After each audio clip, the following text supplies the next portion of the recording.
Parents మెచ్చిన university Sankalchand Patel university Gujarat. నాన్ వేషన్ గురించి వద్దాం.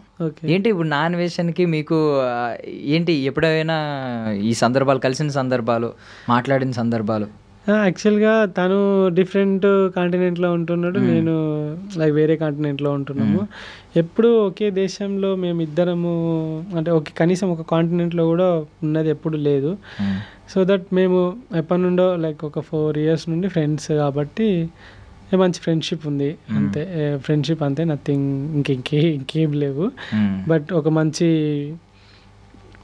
లైక్ మంచిగా అభిమానిస్తాడు. సో నేను చేసే రైడ్ ఏదైతే ఉందో తను మంచి దానికి రెస్పెక్ట్ ఇస్తాడు. సో దట్ చూస్తాడు తను వ్యూస్ కోసం కాకుండా ఏదో పైసల కోసం కాకుండా జెన్యున్గా ఈ అబ్బాయి చేస్తున్నాడు సో అని చెప్పేసి తను అప్రిషియేట్ చేస్తాడు. ఓకే, మనోడు జర్నీ మీకు ఎలా అనిపిస్తూ ఉంటుంది?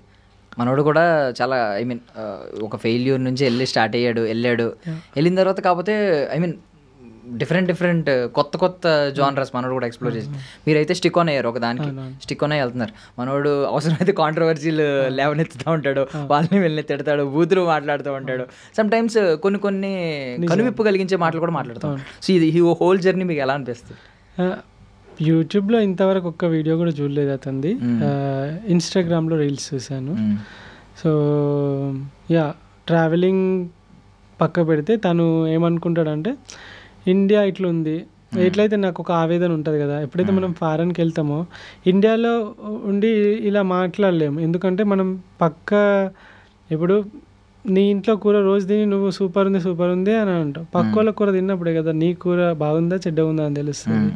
సో ఎప్పుడైతే ఈ 15 దేశాలు తిరిగినప్పుడే కదా నా దేశం కూడా ఇట్లా ఉంటే బాగుంటుంది అనే ఒక తపన, ఒక కంపారిజన్, ఒక కోపం, ఎందుకు ఇక్కడ ఈ వ్యవస్థ ఇట్లా ఎందుకు ఉంది, ఇంత నెగ్లిజెన్స్ తోటి ఎందుకు జనాలు ఉన్నారు, ఎందుకు ఇట్లా రోడ్ల పొంటి తిరుగుతున్నారు, ఇంత లైక్ ఎందుకు వేరే కంట్రీలో ఎవరు కూడా రోడ్ల పొంటి ఊపర్ మీటింగ్లు వేసుకొని టైంపాస్ చేయట్లేదు, ప్రతి ఒక్కరు పార్ట్ టైం అనో అదో ఇదో అని, ఎందుకు వేరే కంట్రీలో డాడీ బండి కొని, అమ్మ బండి కొని, అమ్మ సెల్లు కొని, డాడీ సెల్లు కొని అని చెప్పేసి ఎందుకు అడుక్కుంటలేరు, ఎందుకు టార్చర్ పెడతలేరు, వాళ్ళు ఎందుకు సంపాదించుకుంటున్నారు, ఎందుకు నా యూత్ అంతా ఇట్లా చెడిపోతుంది, ఇట్లా అమ్మాయిలు ఎంబడి లేకుంటే యాసిడ్ అటాకులు చేసుకుంటా, ఖాళీగా గంజాయిలు తాగుకుంటా, లేకుంటే రేపులు చేసుకుంటా, ఇలా ఎందుకు వీళ్ళందరూ ఉంటున్నారు, ఈ యూత్ అంతా ఇంత బాగుంటుంది, ఎందుకు మన స్టూడెంట్స్ ఇక్కడ నుండి పోయి నానా కష్టాలు పడి అక్కడ చదువుకొని పైసలు సంపాదించి హ్యాపీగా సెటిల్ అవుతున్నారు, ఎందుకు పక్క దేశంలో ఏమున్నది, నీ దగ్గర ఏం లోపించింది, మన దేశంలో ఎంత ఉంటే ఎంత బాగుంటుంది అనే ఒక తపన ఏదైతే ఉన్నదో ఆ ఆవేదనతోటి మాట్లాడే వర్డ్సే కానీ ఏదో నా దేశం ఇట్లా అట్లా అని కాదు.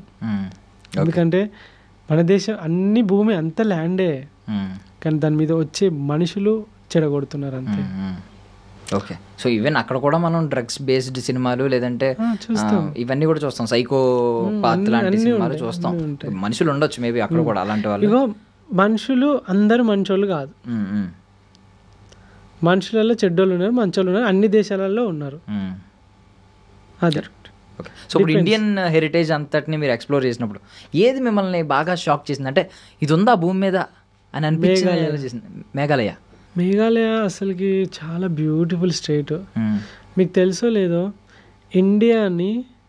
ఇండియా ఒక్కటి మిగతా 190 సంథింగ్ 6 దేశాలు అవన్నీ 195 దేశాలు ఒకటి తెలుసా?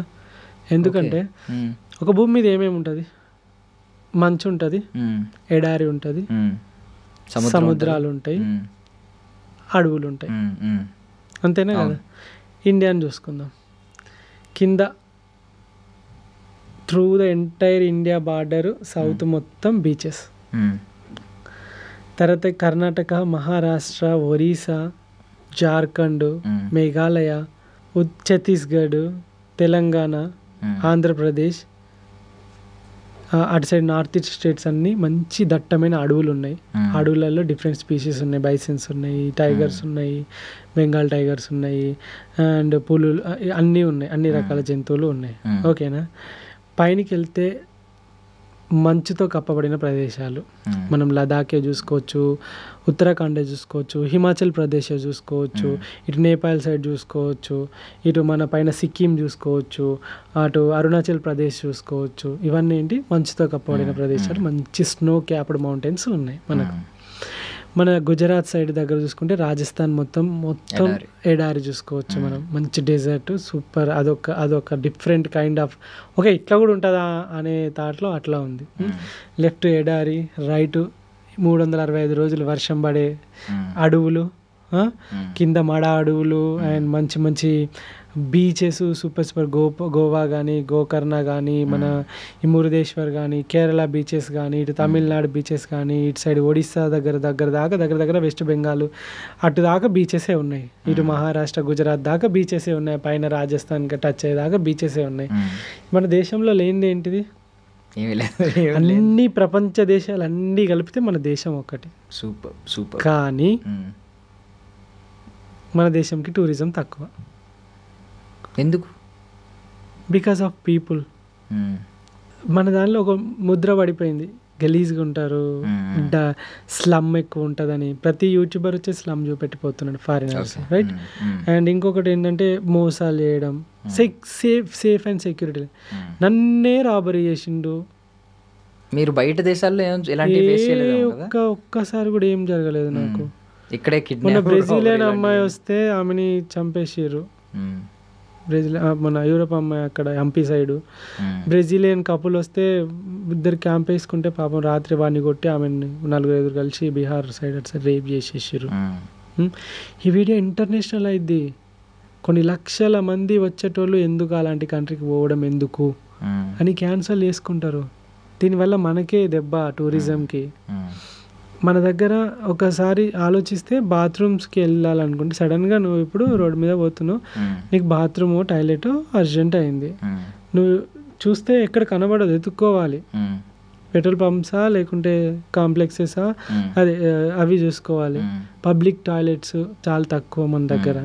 అండ్ హోటల్స్లో కూడా శానిటైజేషన్ ఉంటుంది కదా, క్లీన్లీనెస్, నీట్నెస్, వేసుకునే బెడ్స్ పైన మరకలు, అది కూడా బగ్స్ చిన్న చిన్నవి ఇవన్నీ ఉండడం, అంటే క్వాలిటీ చాలా తక్కువ ఉండడం, ఇవన్నీ ఫారినర్స్ వస్తే చాలా హైజెనిక్గా ఉంటారు వాళ్ళు, అంటే వాళ్ళ కంట్రీస్లో అంత స్టాండర్డ్స్ మెయింటైన్ చేస్తారు.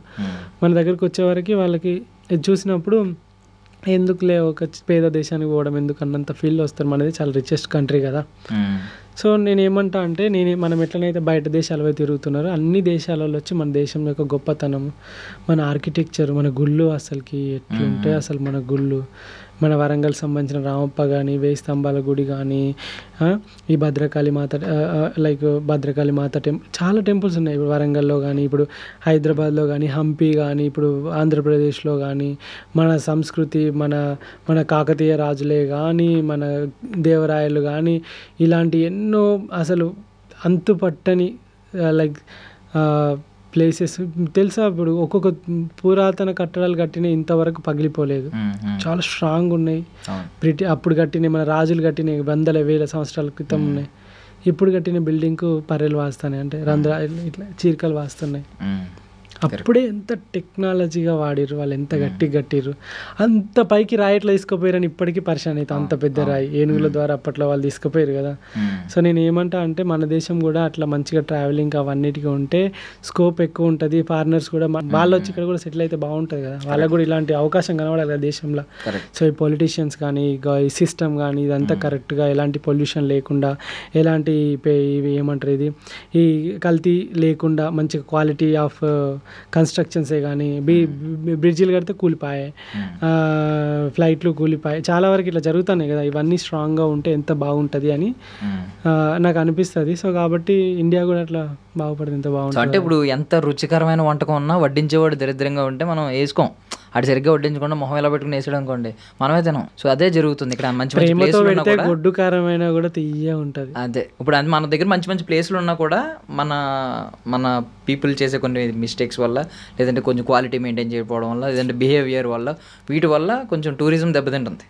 సో అది మెరుగైతే మన దగ్గర అద్భుతమైన tourism. Safety first, safety first. వాళ్ళు సేఫ్టీ ఫీల్ అవుతారు, సేఫ్టీ కోరుకుంటారు ఎవరు వచ్చినా కూడా. నీ కడుపు మోషన్స్ అయినా లేకుంటే నీ శానిటైజేషన్ అది ఇది లేకున్నా అడ్జస్ట్ చేసుకుంటావు, కానీ ప్రాణమే ఉండదంటే కరెక్ట్ రానే రావు కదా. అది సో పరుగు సినిమా చూసుంటారా? పరుగు అని ఒక సినిమా వచ్చింది అల్లు అర్జున్. చూసే సో అందులో జయసుధ గారు ఒక డైలాగ్ ఉంటుంది అనమాట, అల్లు అర్జున్ గారిని అంటది, ముట్టికిన చక్రాలేసి పుట్టాదో అని. సో మీరు అలాగే ఉంటారు బేసికల్లీ. ఇప్పుడు కొంచెం పాజ్ తీసుకున్నారంటే ఏదో పెద్ద రూట్ మ్యాప్ రెడీ చేసుకుంటున్నారు.